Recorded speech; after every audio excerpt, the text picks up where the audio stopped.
Dear Diary, staying in a budget Airbnb is far from luxury. In fact, this is what I first said when I opened the door to our room. I think we should check for bed bugs. But the whole point of the journey is to challenge myself outside my comfort zone.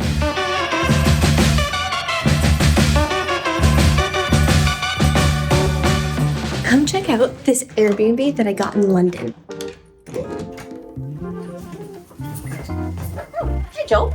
You're not filming yet, are you? You gotta clean up. There's a mess in here. I thought you had already taken care of the mess. Okay, we'll get back to you in just a second.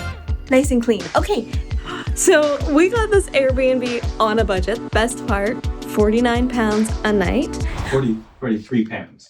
43 pounds a night. Don't forget to stick around to the end because we will show you some tips and tricks of how to find a budget Airbnb that you're gonna be comfortable going to. Now time to show you 5 things that I absolutely love about this room.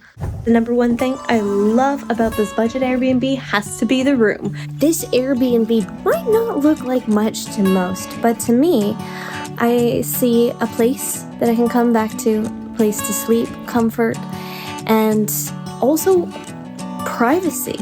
I know it's a budget Airbnb, but honestly, I'm just grateful to have a clean, comfy bed at the end of the day. Nothing fancy. Initially, what started just as a tour to show you around with the objective of what we love turned into stating the obvious things that we were grateful for in this room. With each anecdote of gratitude, our perspective started to shift, leaving us with a profound sense of pride in the place. I'm grateful that this place comes with towels. Lots of places you have to pay extra for towels. One thing I can tell you, having lived van life for 3 years now, something I'm so grateful for is having a big warm shower to clean off anything. Warm running water, nice big shower, place to get clean at the end of the day. Welcome to the kitchen.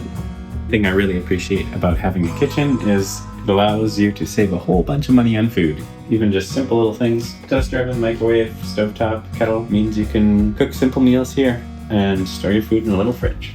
What should we cook for supper tonight? Kebabs. By the time we had named 5 things we loved, we realized that we had even more things we were grateful for. All right, so we've made it out to the street. It's a beautiful sunny day actually today. We're very close to some transportation, which is really nice. One trick for saving money in London is don't worry so much about being close to downtown. The more important thing is that you're close to a tube station. It would have been an 8-minute walk to the tube, but Becca wanted to stop for kebabs, so.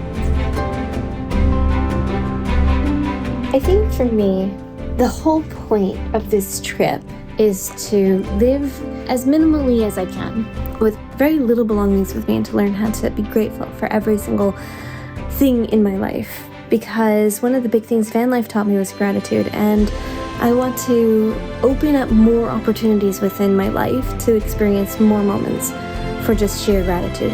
Joel and I are on a mission to restore our lost faith in humanity by traveling the world and connecting with people we meet through our art.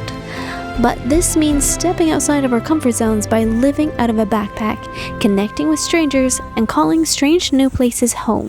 For me, for some reason, this textile in this room has brought me so much joy, and for the past couple of nights, I have stared at this. It's just, pieces of thread. One of my favorite things about Airbnbs is that I would probably never in my life buy that or own that in my own house. But here I am, totally appreciating it. I love that. One thing I learned is that no matter how far out of my comfort zone this trip takes me, I will always be able to center myself with gratitude by naming the obvious. If you've enjoyed this video so far, please consider subscribing to our YouTube channel to stay up to date. And if you would like to support our journey further, you can do so for the price of a coffee right here. On a budget Airbnb, often the reviews are slightly lower, but sometimes you can look through the reviews, and the only 1-star review is someone who's just like, oh, I hated the ugly pink color of the room. If you start to see in the reviews a similarity popping up consistently of something, you're like, I do not want to live like that or with that, maybe don't book that place. Make sure you check the weekly price. Often there's a substantial discount if you book for 7 nights. We're going to say goodbye for now then. And in the words of Shakespeare, our house is little, but it is enough. And there's the end of the matter.